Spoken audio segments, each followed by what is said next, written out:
Building It Forward Tiny Houses grants from last year, we had to apply to get a $15,000 grant to where we would be able to build a tiny house at our school. While we're building the tiny house at our school, our big picture is project-based learning.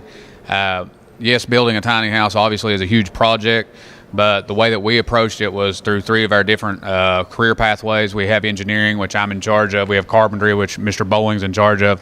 And then we also have multimedia, and we'll talk about that a little bit at the end. But what we wanted is to have something to where we could really go get my engineering students to create the idea, the blueprint, the mock-up, the model for the house, to where when we came for the grant to try to win the $15,000, that we would be able to come in with engineer, student-led work, that they've created the floor plan, they've created the mock-ups, and we'll be able to show that to the committee and be able to say, this is exactly what we want to build. And so they got to see a small-scale version of that our engineering students have created. After we went through that, we decided that we needed to get our students to understand what modifications would have to actually happen through the building process. Our building process, we had this awesome blueprint, but after we decided what we were really going to do, we bought a trailer that was 8 foot longer. So then they had to go back and redo their work and come up with a new blueprint. And then at that point, the trailer comes into town, and then we turn it over to our carpentry teacher, who is able to make modifications to the trailer, to the new trailer. And at the same time, while my engineering students are coming up with a new floor plan, because we added that 8 extra feet. Whenever we got to that point, we knew that we wanted to consider documentation. And with our documentation, we had our engineers on the front side, we have our multimedia that's on the back side of it, and Mr. Boland's in the middle. The multimedia is trying to create segments, HGTV style, as we build different parts of it, that we will have them come in. We have our multimedia students video, and then they will be able to look at it. And if it is a window opportunity that maybe Lowe's is one of our local industry, they'll come in. Lowe's is helping us out. We get the delivery truck come in, show our kids do the install, and this segment presented by Lowe's of Paintsville. So we have some connectivity there.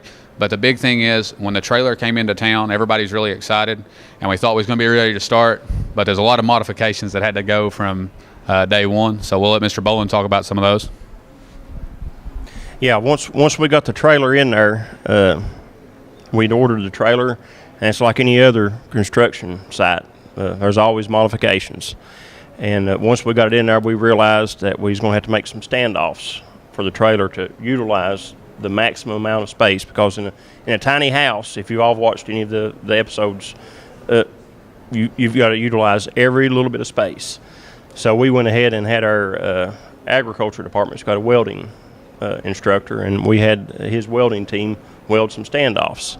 And then after they got the standoffs welded, that's going to provide us a place to run our wire. It's going to plumbing, and it also give us close to 1.5 foot extra space overall. And I've had the kids, the kids love the project. I've got a lot of kids that are actually gung-ho on using the saws and measuring. And then I've got another set of kids that are kind of a little bit more nervous. My newer kids are a little bit more nervous about using the saws, and they're afraid they're going to mess up. And the way I've incorporated them into the project is I've been having them get on the internet and look at different types of building materials, the cost, insulation, the R value. You know, when you start paying your electric bills or heating bills, that R value adds up. So I've kind of incorporated them into it. And as the project's going on, I've noticed some of the kids that were reluctant to get in there, they're actually going, well, you know, I want to use this saw. I want to be the one to frame this window up or frame the door up. But like I said, as this progresses, I see 100% participation with all the kids actually getting hands on.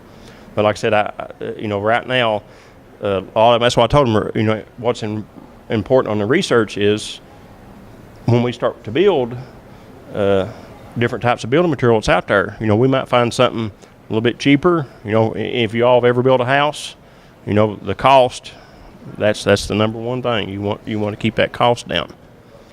So that's how I'm incorporating all the kids into this tiny house project. One of the things that we have is we're having to track our timeline pretty well, and we have a group of our engineering intern students this school year that they go out twice a week and take photography, video evidence of what's going on. And Mr. Bowling, he has his time frame of like, I would like to have my walls up at this point, or my roof on, or dried in by this time frame. And our engineering students, they get to pretend to almost be the foreman of the project. They get to look at the time frame, make sure that all the existing structures, what's here, what can happen simultaneously. But our engineering students have a big part of, it's almost like checks and balances in the real world, that they're going to come out and kind of look it over, come back to me, report to me. His students are building, obviously they have what they have to do, but then back to the end of the project-based learning is the multimedia students. They will be tying it all together, video. If anyone was here last spring when the other tiny houses were presented out front, the tiny houses were amazing to step up to, walk up to, see the student participation, see the student investment. I mean, you would have students in tears like, I did this.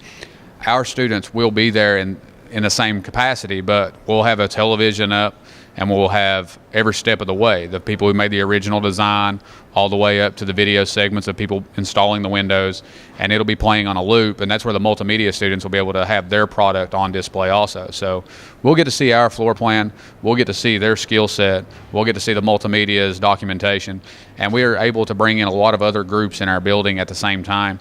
But that's the big picture, is the project-based learning, hands-on, real deal. And we're super excited to see what our end product will look like in April. So